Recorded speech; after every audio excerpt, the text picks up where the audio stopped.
Hello UPSC aspirants, I'm Swati Singh and welcome to my YouTube channel. कुछ दिन पहले UPSC ने एक एडवर्टाइजमेंट के थ्रू 45 जॉइंट सेक्रेटरी, डायरेक्टर और डिप्टी सेक्रेटरी के पोस्ट्स लैटरल एंट्री के थ्रू निकाले। ऑपोजिशन के हैवी क्रिटिसिज्म की वजह से और डीओपीटी के इंटरवेंशन की वजह से यूपीएससी को वो एडवर्टाइजमेंट्स वापस लेने पड़े। आज के इस वीडियो में हम इसी टॉपिक लैटरल एंट्री को समझेंगे। क्या है लैटरल एंट्री, क्या है इसके मेरिट्स और क्या है इनके डिमेरिट्स। अब एक सबसे इम्पॉर्टेंट क्वेश्चन ये है कि लैटरल एंट्री कहते किसे हैं। जब सरकार ओपन मार्केट या प्राइवेट एंटिटी से अपने साथ काम करने के लिए आउटसोर्स करती है या काम करने का मौका देती है कॉन्ट्रैक्चुअल बेसिस पे, तो उसे लैटरल एंट्री कहते हैं। इसके दो एस्पेक्ट और हैं। पहला कि वैसे पर्सनल्स जो लैटरल एंट्री के थ्रू आते हैं वो कॉन्ट्रैक्चुअल बेसिस पे आते हैं 3 to 5 ईयर्स के लिए। और दूसरा ये कि जहाँ पे एक कैरियर ब्यूरोक्रेट को यूपीएससी जैसे एग्जामिनेशन को पास करके सरकार के लिए काम करने का मौका मिलता है, वहाँ पे लैटरल एंट्री में ऐसा कोई भी एग्जामिनेशन पास नहीं करना होता।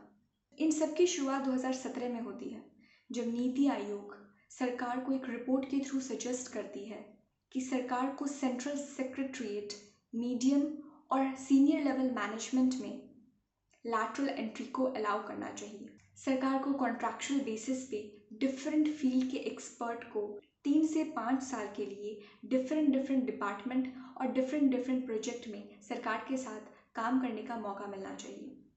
जहाँ पे पहले सेंट्रल सेक्रेटरीट में सिर्फ कैरियर ब्यूरोक्रेट्स और सिविल सर्वेंट्स को काम करने का मौका मिलता था, अब लैटरल एंट्री के थ्रू डिफरेंट फील्ड के एक्सपर्ट्स को बिना किसी एग्जामिनेशन पास किए अपना कंट्रीब्यूशन गवर्नेंस में देने का मौका मिलेगा। Now the second most important question is central secretariat कहते किसे हैं। सेंट्रल गवर्नमेंट के अंदर डिपार्टमेंट और एजेंसीज में जो एडमिनिस्ट्रेटिव मशीनरी है उसे सेंट्रल सेक्रेटरीट कहते हैं। सेक्रेटरी एक सिविल सर्वेंट का सबसे हाईएस्ट पोजीशन होता है। ये एक बहुत सीनियर लेवल ब्यूरोक्रेट होता है। अगर मैं आपको सेंट्रल सेक्रेटरीट की हायरार्की समझाऊं तो सबसे पहले आते हैं सेक्रेटरी, उसके नीचे आते हैं एडिशनल सेक्रेटरी, तीसरा होता है जॉइंट सेक्रेटरी, चौथा होता है डायरेक्टर और पांचवा होता है डिप्टी सेक्रेटरी। डायरेक्टर और डिप्टी सेक्रेटरी को मिडिल लेवल ऑफिसर्स कहा जाता है। अभी तक सरकार ने जॉइंट सेक्रेटरी, डायरेक्टर और डिप्टी सेक्रेटरी के लिए लैटरल एंट्री निकाले हैं। Now the third important question is कि क्या सिर्फ इसी गवर्नमेंट ने लैटरल एंट्री को अलाउ किया है? So the answer is no. पुरानी सरकारों ने भी लैटरल एंट्री अलाउ किया है। अगर मैं आपको कुछ एग्जाम्पल्स दूँ तो doctor Jairam Ramesh, doctor Manmohan Singh are the famous examples of lateral entry.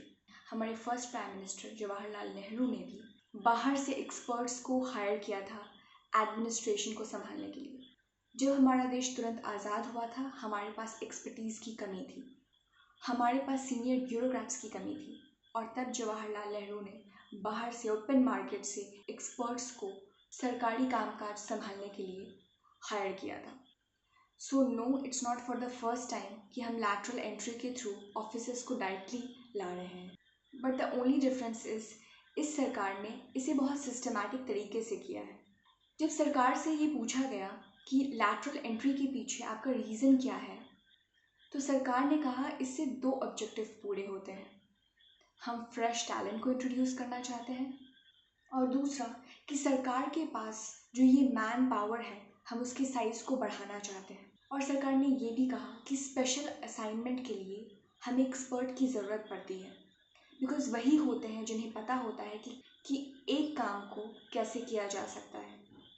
Minister of state Jitendra Singh ने राज्यसभा में ये बताया कि पिछले 5 साल में 63 अपॉइंटमेंट्स लैटरल एंट्री के थ्रू हुई हैं। अब हमें ये समझना होगा कि ऑपोजिशन इसका प्रोटेस्ट कर क्यों रही है। तो उसका सिंपल आंसर ये है कि इन 45 पोस्ट पे SC, ST and OBC candidates के लिए रिजर्वेशंस के प्रोविजंस नहीं थे। आप सभी जानते हैं सोशल जस्टिस और इक्विटी को देखते हुए हमारे समाज में अलग अलग ग्रुप को अलग अलग रिजर्वेशन कोटा के फायदे दिए गए हैं। Now the very important question is कि इन पोस्ट को रिजर्वेशन के दायरे से बाहर रखा कैसे गया।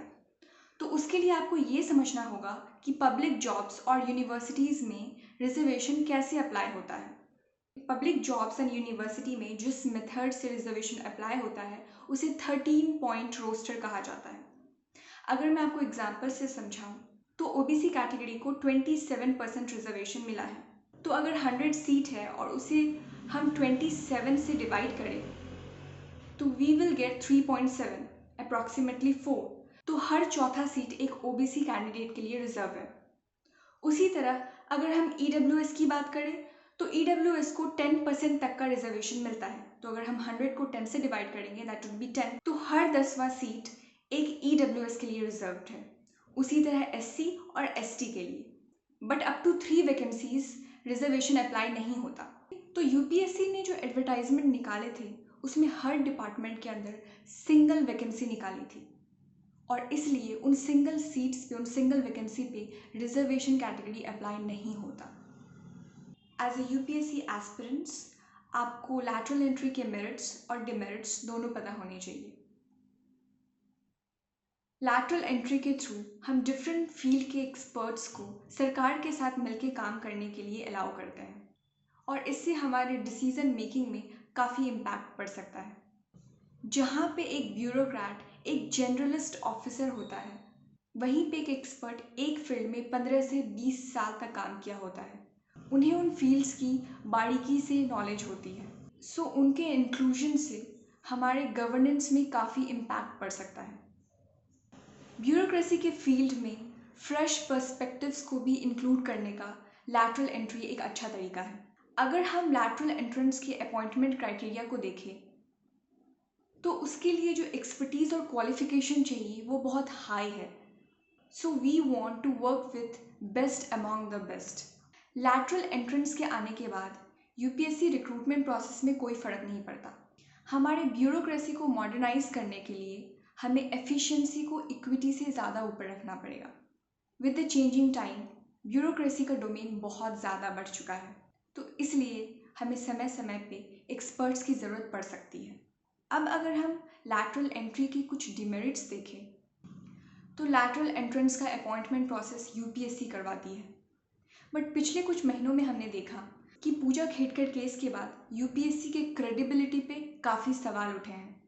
तो इस पूरे अपॉइंटमेंट प्रोसेस में ट्रांसपेरेंसी और रिस्पॉन्सिबिलिटी कैसे इंश्योर होगा। हाउ गोना वन बिलीव, कोई कैसे बिलीव करेगा कि ये जो लैटरल एंट्रेंस हैं इन्हें पॉलिटिकल इंक्लिनेशन के वजह से नहीं बल्कि इनके फील्ड के एक्सपर्टीज़ की वजह से इन्हें सरकार के साथ काम करने का मौका दिया जा रहा है। एक इंसान जो पब्लिक सर्वेंट की तरह काम करने वाला है वो प्राइवेट सेक्टर से आ रहा, उसका बैकग्राउंड प्राइवेट सेक्टर का है। सो यहाँ पे कन्फ्लिक्ट ऑफ इंटरेस्ट का भी एक केस उठता है। लैटरल एंट्रेंस को शॉर्ट टर्म के लिए लाया जा रहा है। सरकार उनकी लॉयल्टी और कमिटमेंट को कैसे इंश्योर करेगी जो कि एक कैरियर ब्यूरोक्रेट इतने साल के कैरियर में एक्वायर करता है। और एक इम्पॉर्टेंट पॉइंट ये कि एक सरकारी ऑफिसर, एक ब्यूरोक्रेट और एक प्राइवेट पर्सनल के काम करने में बहुत डिफरेंस होता है।